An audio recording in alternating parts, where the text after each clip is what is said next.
এই ভিডিওটা আমি আপনাদের সাথে কিছু পার্সোনাল থটস শেয়ার করার জন্য বানাচ্ছি। একটা বিষয় নিয়ে আমি কথা বলতে চাই। যে বিষয়টা নিয়ে আমি কথা বলতে চাই সেটা হলো যে আ বন্ধুত্ব নিয়ে আমি একটা ভীষণ বড় উপলব্ধি করেছি। আমার ছোটবেলা থেকে ধারণা ছিল যে বন্ধুত্ব শুধু সমবয়সী ছেলে বা মেয়ের সাথেই হয়। কিন্তু তেমনটি কিন্তু নয়। মানে আ অনেক সময় দেখা যায় যে মানে আমার ক্ষেত্রে আমি বলতে পারি যে আমি আমার সমবয়সী ছেলেমেয়েদের সাথে তেমনভাবে কখনোই মানে জেল করতে পারিনি। কখনো সেই র‍্যাপোটা ক্রিয়েট হয়নি। আমরা অনেক নানা ধরনের কথা বলেছি, অনেক বাকবিতণ্ডা হয়েছে, অনেক সময় আ ঝগড়াও হয়েছে। আ কিন্তু বন্ধুত্ব বলতে যা বোঝায় মানে বন্ধুত্ব বলতে আমরা কি বুঝি? যাদের সাথে আমরা কথা বলে আমরা আ এক একটা প্রশান্তি কিংবা একটা আনন্দ অনুভব করি। কিংবা যাদের সাথে আমাদের মনের গভীর কথাগুলো আমরা খুলে বলতে পারি। সেরকম ধরনের মানুষ কিন্তু আ সেরকম ধরনের বন্ধুত্ব আ আমার কখনো হয়নি। আ এট লিস্ট স্টুডেন্ট লাইফ এ। কিন্তু তার পরবর্তীকালে আমার এক শিক্ষক, সে আমার বাবার বয়সী। তার বয়স ৮৪, ৮৩ হবে, ৮২ হবে।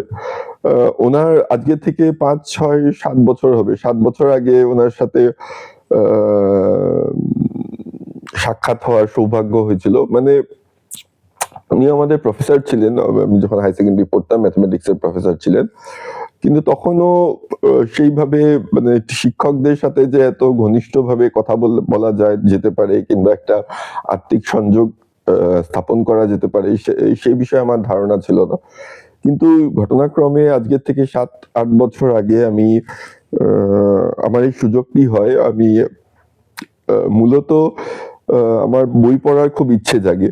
আর তেমন ভাবে কাউকে পাচ্ছিলাম যেহেতু আমার তেজপুরে তেমন লাইব্রেরিও নেই যে যেখান থেকে আমি ভালো, ভালো বই এনে পড়তে পারবো। আর ম্যাথস এ আমার খুব ইন্টারেস্ট ছিল। তো আমি উদ্যোগ নিয়ে গিয়ে আ স্যারের বাড়িতে যাওয়া শুরু করলাম। ১ম এ আ বই আনতাম, বই পড়তাম। তারপরে আস্তে, আস্তে বইয়ের কথাগুলো বইয়ের বিষয়গুলো আমরা আলোচনা করতাম। স্যারের অনেক অভিজ্ঞতা শুনতাম। এরকম করতে, করতে আমাদের সম্পর্কটা আ অনেক গাঢ় হয়ে যায়। এবং এখন মানে সেই সম্পর্কটা একটা শিক্ষক-ছাত্র বা একটা বয়োজ্যেষ্ঠ আর একজন ছোট আ ছেলের মধ্যে মানে আ বয়সে কম মানুষের মতো নয়। এটা একদম পরিপূর্ণ বন্ধুত্বতে পরিণত হয়ে গেছে। আর আ স্যারের বাড়িতে গিয়ে ১ কাপ চা খাওয়া মানে হ্যাঁ, চা খেয়ে স্যারের সাথে কথা বলা, আ স্যারের থেকে বই এনে পড়া। ইভেন স্যারের ঘরে খুব মানে স্যারের তো একটা বিশাল লাইব্রেরি আছে, বইয়ের অফুরন্ত ভান্ডার আছে। আর তার সাথেও স্যার গান ভালোবাসেন, আ সিনেমা দেখতে ভালোবাসেন। স্যারের সাথে অনেক ভালো, ভালো সিনেমা দেখেছি। স্যারের বাড়িতে অনেক ভালো, ভালো সিনেমা দেখেছি। আ সো এটাই আমি বলতে চাই যে অ দেখুন আপনারা কোথায় বন্ধুত্বের আসল মানেটা বুঝুন।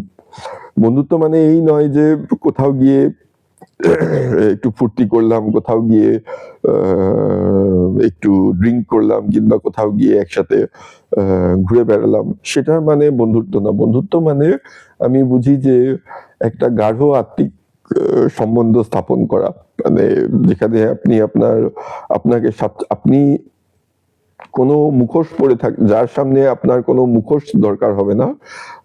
যার সামনে আপনি আপনার আ মনের কথাগুলো আ নির্দ্বিধায় বলে ফেলতে পারবেন। যার কাছে কোনো সংকোচ থাকবে না। আ তো সেই আপনার প্রকৃত বন্ধু।